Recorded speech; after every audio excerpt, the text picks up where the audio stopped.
Hi friends, എല്ലാവർക്കും എഡിസോണിൻ്റെ പുതിയ വീഡിയോയിലേക്ക് സ്വാഗതം. ഞാൻ അജിത്ത് അനസ്വര.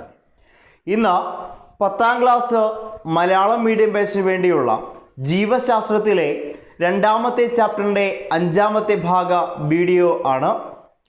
ഇതിനു മുമ്പുള്ള 4 വീഡിയോസിൻ്റെ ലിങ്കുകൾ കൂടി ഞാൻ ഇവിടെ ഈ വീഡിയോയ്ക്ക് തൊട്ട് താഴെ ഡിസ്ക്രിപ്ഷൻ ബോക്സിൽ അപ്ലോഡ് ചെയ്യുന്നുണ്ട്. ആ വീഡിയോസ് വാച്ച് ചെയ്യാത്തവരുണ്ടെങ്കിൽ എത്രയും പെട്ടെന്ന് വാച്ച് ചെയ്യുക. നമുക്ക് നേരെ ക്ലാസ്സിലേക്ക് കടക്കാം. ഇന്ന് നമ്മൾ ആദ്യം പഠിക്കുന്നത് നേത്രവൈകല്യങ്ങളെക്കുറിച്ചാണ്.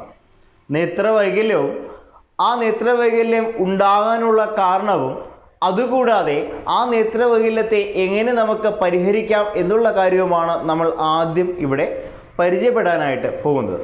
നമ്മൾ ചെറിയ ക്ലാസ്സിൽ ഏതൊക്കെ നേത്രവൈകല്യങ്ങളെക്കുറിച്ചും അല്ലെങ്കിൽ നേത്ര പരിശോധന നടത്തുന്ന രീതിയെക്കുറിച്ചും സ്നെല്ലൻ ചാർട്ടിനെ കുറിച്ചും ഒക്കെ നമ്മൾ ചെറിയ ക്ലാസ്സുകളിൽ പരിചയപ്പെട്ടിട്ടുള്ളതാണ്. അതുപോലെയുള്ള കുറച്ച് കാര്യങ്ങളാണ് നമുക്ക് ഇവിടെയും പരിചയപ്പെടാനായിട്ട് ഉള്ളത്. നമുക്ക് നേരെ ക്ലാസ്സിലേക്ക് കടക്കാം. നേത്രവൈകല്യങ്ങൾ രോഗങ്ങൾ എന്ന് പറയുന്ന ഭാഗത്ത് നമ്മൾ ആദ്യം പരിചയപ്പെടാൻ പോകുന്ന ഒരു നേത്രരോഗമാണ് നിശാന്തത.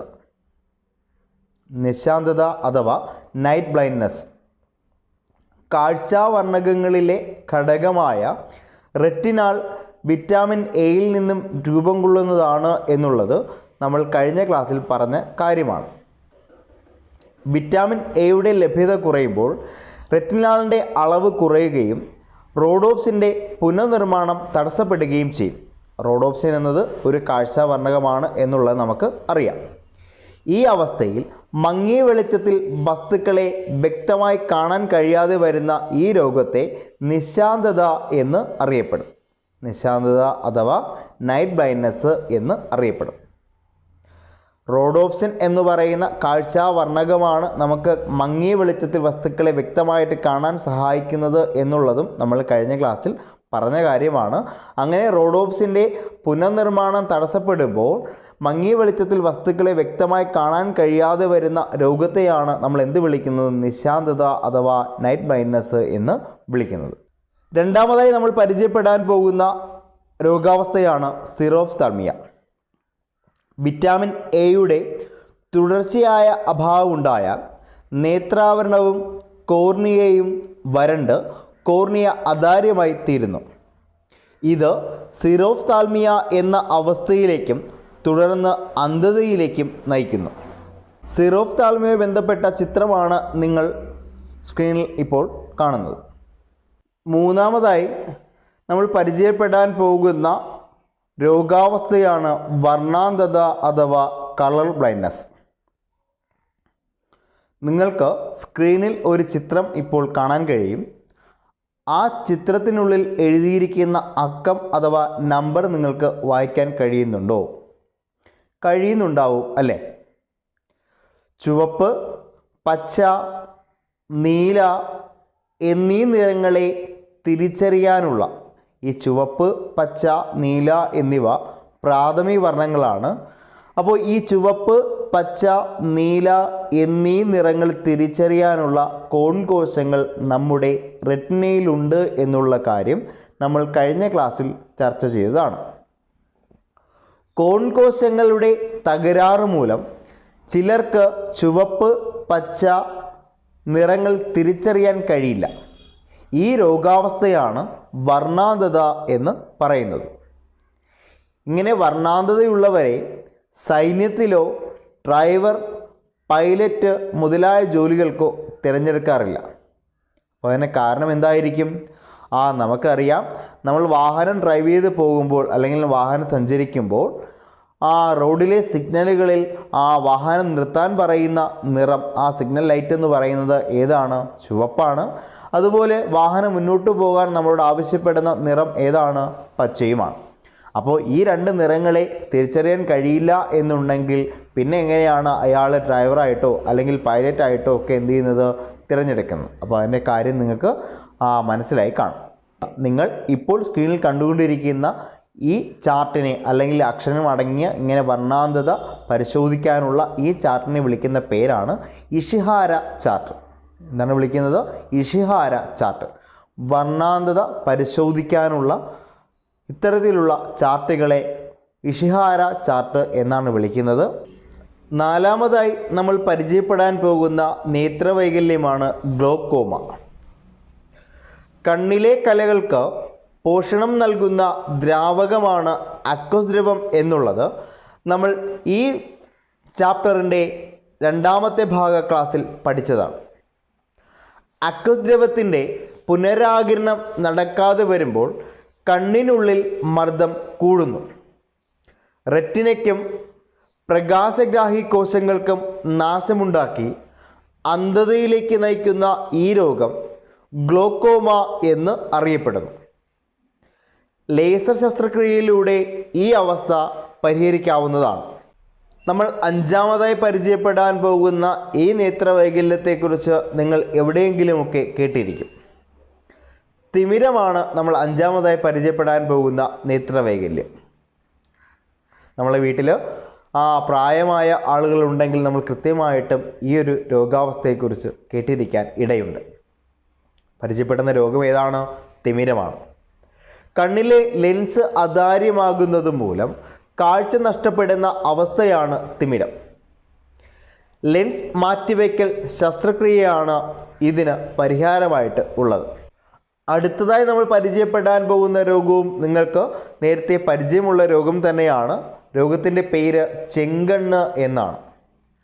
കൺജക്റ്റീവയെ ബാധിക്കുന്ന അണുബാധയാണ് ചെങ്കണ്ണ് എന്ന രോഗത്തിന് കാരണം. ബാക്ടീരിയ, വൈറസ് തുടങ്ങിയവയാണ് രോഗകാരികൾ. സ്പർശനത്തിലൂടെയും മറ്റുമാണ് ഈ രോഗം പകരുന്നത്. ശുചിത്വം പാലിക്കുന്നതിലൂടെ ഒരു പരിധിവരെ ഈ രോഗത്തെ നമുക്ക് തടയാനായിട്ട് സാധിക്കും. കണ്ണിൻ്റെ ആരോഗ്യ സംരക്ഷണം എന്ന് പറയുന്ന ഭാഗമാണ് അടുത്തതായി നമുക്ക് പഠിക്കാനായിട്ട് ഉള്ളത്. ഇവിടെ അതുമായി ബന്ധപ്പെട്ട് 2 സൂചകങ്ങളാണ് നിങ്ങളുടെ ടെക്സ്റ്റ് ബുക്കിലുള്ളത്. അതിൽ ആദ്യത്തെ സൂചകം വിറ്റാമിൻ എ അടങ്ങിയ ഭക്ഷ്യവസ്തുക്കളും കണ്ണിൻ്റെ ആരോഗ്യവും എന്നുള്ളതാണ്. നമ്മൾ നിശാന്തതയും സിറോഫ്താൽമിയും ഒക്കെ പഠിച്ചപ്പോൾ, എന്നീ 2 രോഗാവസ്ഥകളെക്കുറിച്ച് പഠിച്ചപ്പോൾ അവിടെ വിറ്റാമിൻ എയുടെ പ്രാധാന്യത്തെക്കുറിച്ച് നമ്മൾ പഠിച്ചതാണ്.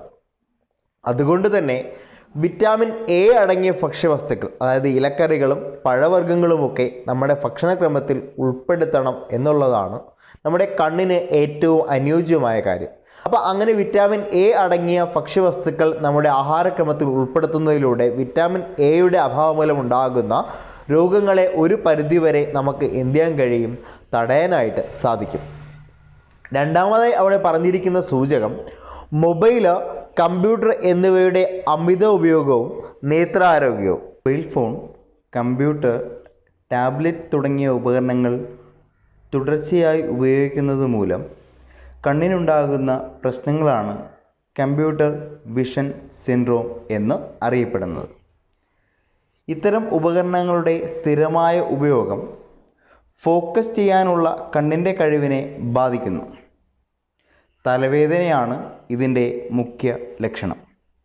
കണ്ണ് വരളുക, കണ്ണിന് അധിക സമ്മർദ്ദം അനുഭവപ്പെടുക എന്നിവയും ഇതിൻ്റെ അനുബന്ധ ലക്ഷണങ്ങളാണ്. ഇനി നമുക്ക് അടുത്തതായി പഠിക്കാനുള്ളത് നമ്മുടെ ചെവിയെക്കുറിച്ചാണ്. നമ്മൾ അടുത്ത ജ്ഞാനേന്ദ്രിയമായ ചെവിയെക്കുറിച്ചാണ് നമ്മളിവിടെ പഠിച്ചു തുടങ്ങുന്നത്. നിങ്ങൾക്ക് സ്ക്രീനിൽ ചെവിയുടെ ഘടന കാണിച്ച് ഒരു ചിത്രം നിങ്ങൾക്ക് ഇപ്പോൾ കാണാൻ സാധിക്കും. ചെവിയിൽ ശബ്ദഗ്രാഹികൾ ഉണ്ട് എന്നുള്ളത് നമ്മൾ ഈ ചാപ്റ്ററിൻ്റെ ആദ്യ ക്ലാസ് തന്നെ പറഞ്ഞ കാര്യമാണ്. കേൾവിക്ക് സഹായിക്കുന്നതോടൊപ്പം ശരീര തുല്യനില പാലിക്കുന്നതിലും ചെവി നമ്മളെ സഹായിക്കുന്നു. കേൾവിക്ക് സഹായിക്കുന്നതോടൊപ്പം ശരീര തുല്യനില പാലിക്കുന്നതിലും ചെവി നമ്മളെ സഹായിക്കുന്നു. അത് എങ്ങനെയാണെന്നുള്ള കാര്യമൊക്കെ നമ്മൾ തുടർന്നുള്ള ക്ലാസ്സുകളിൽ പഠിക്കും.